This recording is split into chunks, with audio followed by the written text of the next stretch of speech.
At Camp Davis, North Carolina, the Coast Artillery Board is testing two types of barrage balloons. The one shown here is known as the ballon type.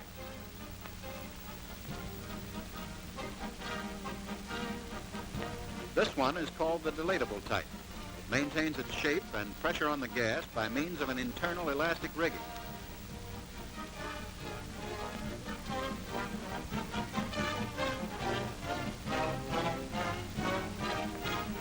All the steps involved in unpacking the balloon, inflating it, and sending it up are demonstrated. The ballon type is used in this demonstration. First, an area 200 feet in diameter has been thoroughly cleared as the site for the balloon inflation. The surrounding area for about 225 feet has also been cleared of all tall objects. The men lay out a canvas ground cloth on the balloon bed in order to provide a clear, non-abrasive surface for the bag.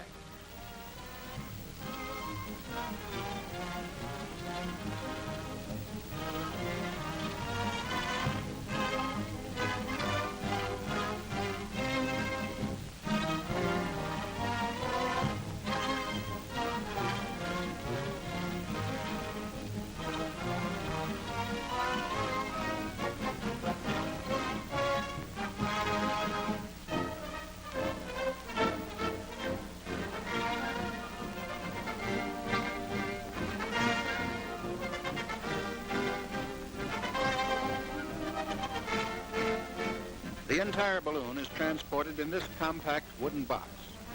The small one on top contains the pressure release valve.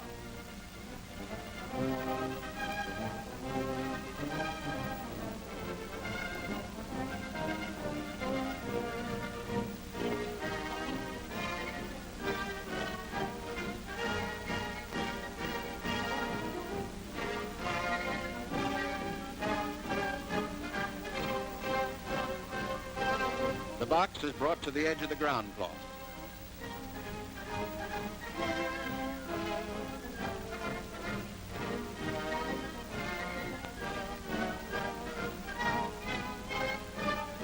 The lid is removed, and the balloon is carefully unpacked. The small packages contain the various accessories for the balloon.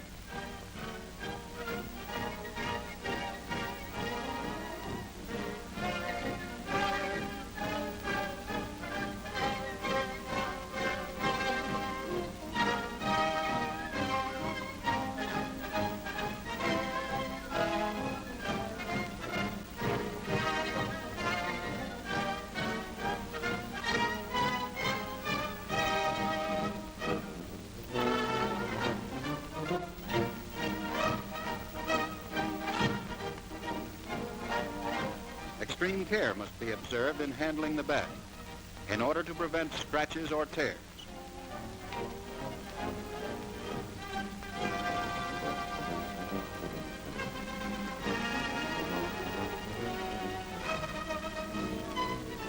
All shoes are removed as an additional precaution when the men are spreading the balloon over the ground cloth.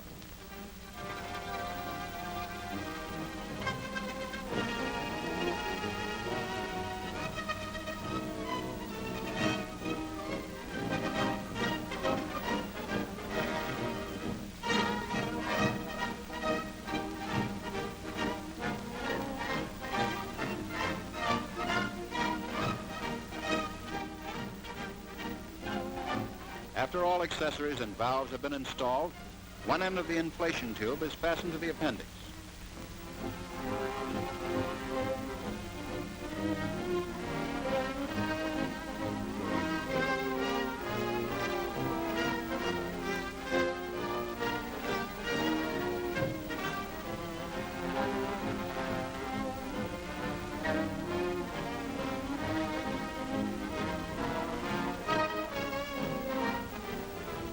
The other end is fastened to an air blower.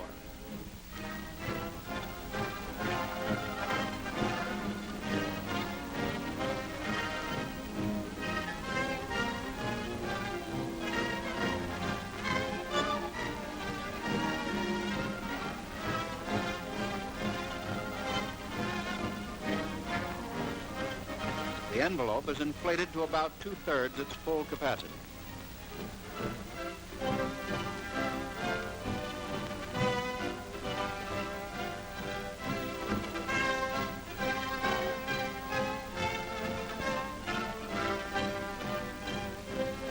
A man then enters the gas chamber through the appendix.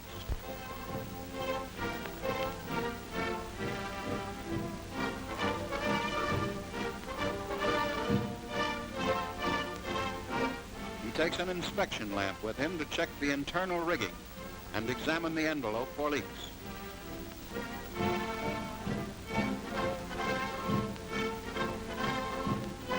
Any holes that are located are patched on the inside.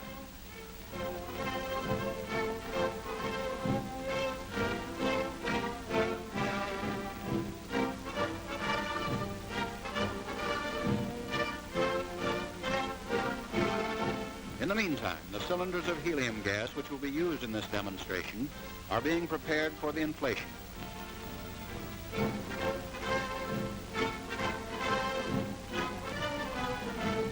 The inspection is completed.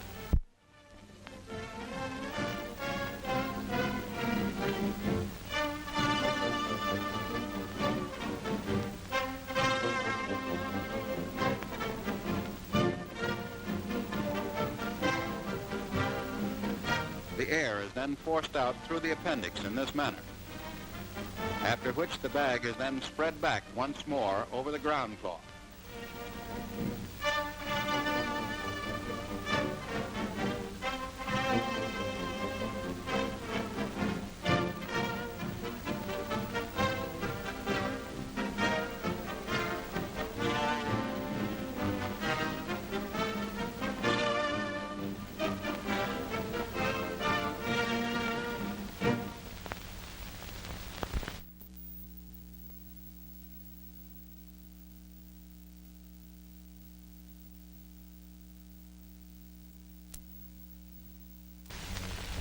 The next step is to connect the manifold to the gas cylinders by means of rubber tubes.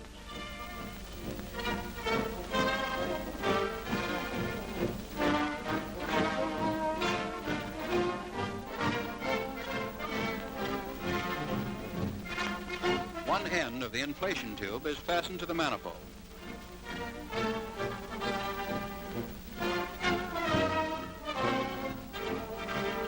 The air is then purged from the inflation tube and manifold by short blasts of helium gas. When this is accomplished, the tube is pinched near the opposite end to exclude the air, and the end then fastened to the appendix.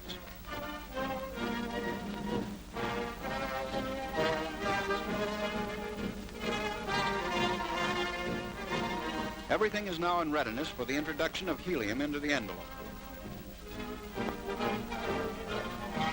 When hydrogen is used, a fire trap, as shown here, is installed midway between the cylinders and the balloon as a safety device in case of fire.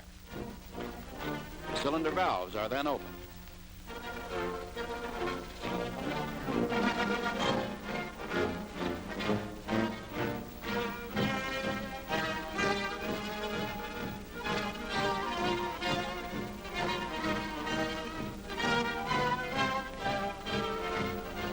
Bag fills rapidly.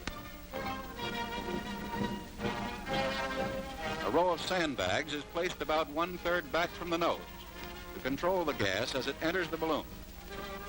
They are moved back gradually. After the envelope has been inflated with gas from the proper number of cylinders, it is allowed to rise from the bed. This ballonnet type contains two compartments, a gas chamber in the upper portion for helium or hydrogen, and an air chamber in the lower portion. The two chambers are separated by a diaphragm, which moves up and down as the gas contracts or expands.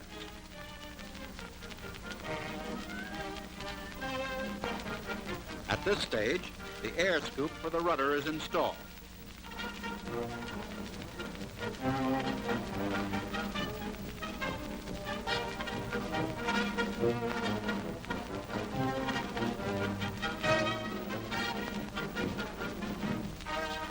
The balloon is then weighed off to determine the net lift. This is done by hanging sandbags of known weight on the junction piece until equilibrium is reached.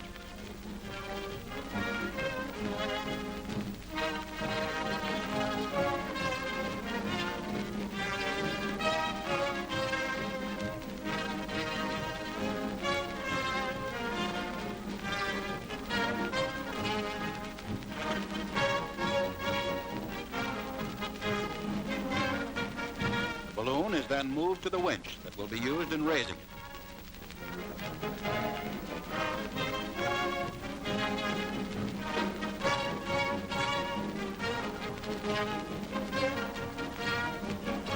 Meanwhile, the second balloon, called the dilatable type, has also been inflated in a similar manner.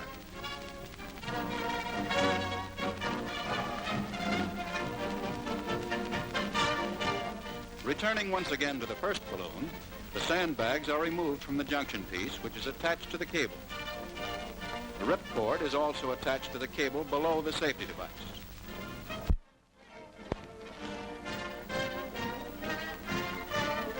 The ascent begins.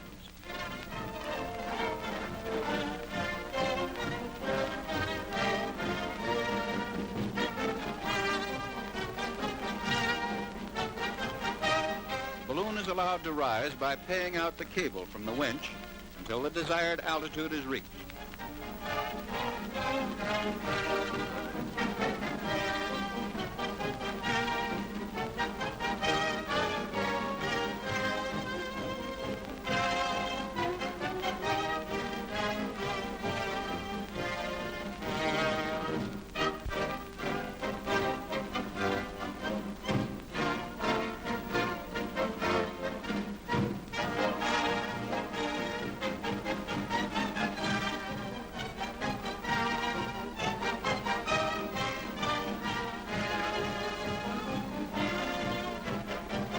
The same method is employed in raising the dilatable balloon.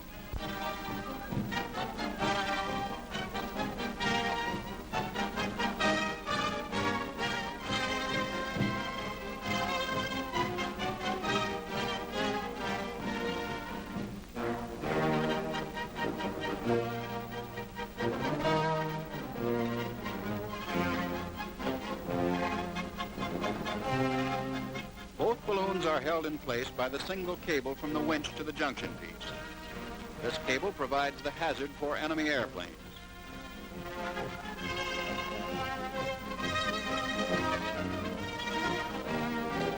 The balloon is hauled down by taking up on the winch.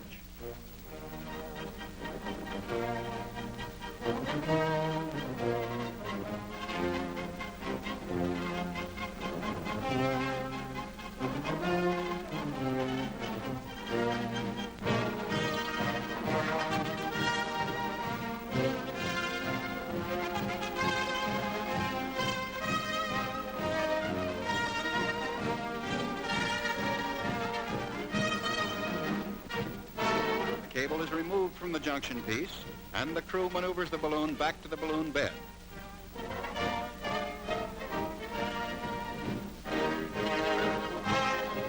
It is forced down low enough to attach sandbags to the bridles.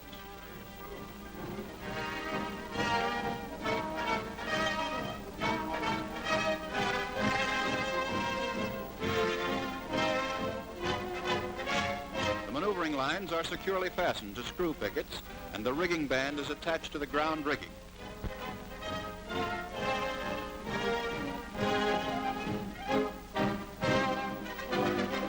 The balloon is finally bedded down, and the crew moves off.